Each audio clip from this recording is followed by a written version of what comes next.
que agarraba noces e piñóns, abelas e landras, e que agachaba por as árbores veloz como un rayo.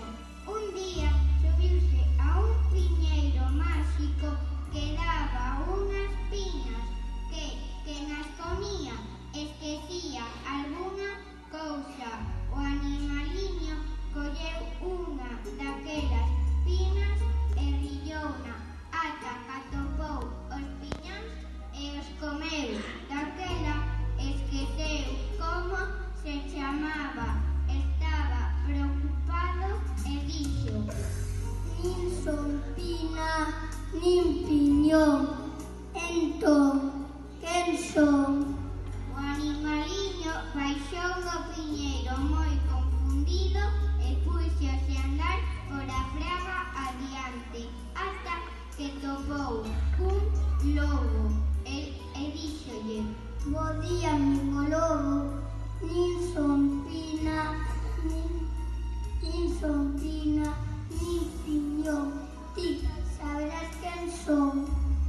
E o lobo respondeulle: Dides pina, nin piñón, dides lobo, nin lobón, e se che digo que les, este conto se acabou.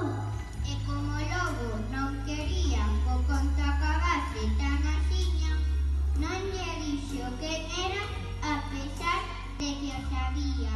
Mais adiante o animaliño de rabo peludo topou cun corvo e díxolle: Bo día, amigo corvo, nin son pina, nin piñón, nin son lobo, nin lobón, ti saberás quen son. E o corvo respondeulle: Nin es pina, nin piñón, nin es lobo, nin lobón, nin es corvo, nin corvón. Este che digo que les, este conto se acabou. E como o corvo non quería que o conto acabase tan axiña, non lle dixo quen era a pesar de que o sabía.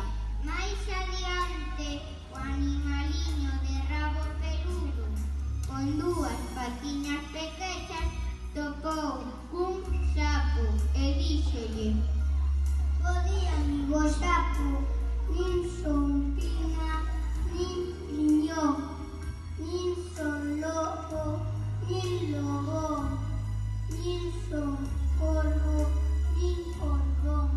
Ti saberás quen son. E o sapo respondeulle: Nin es pina, nin piñón, nin es lobo, nin lobón, nin es corvo, nin corvón, nin es sapo, nin sapón.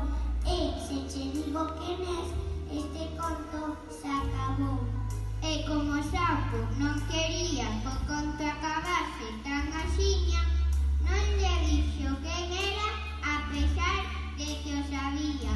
Mais adiante o animaliño de rabo peludo con dúas patiñas pequenas coas que agarraba noces e piñóns, abelas e landras, púxose moi triste e botouse a andar por a fraga adiante ata que topou cunha parede moi alta e dixo: O mellor, detrás desta parede encontro alguén que saiba axudarme.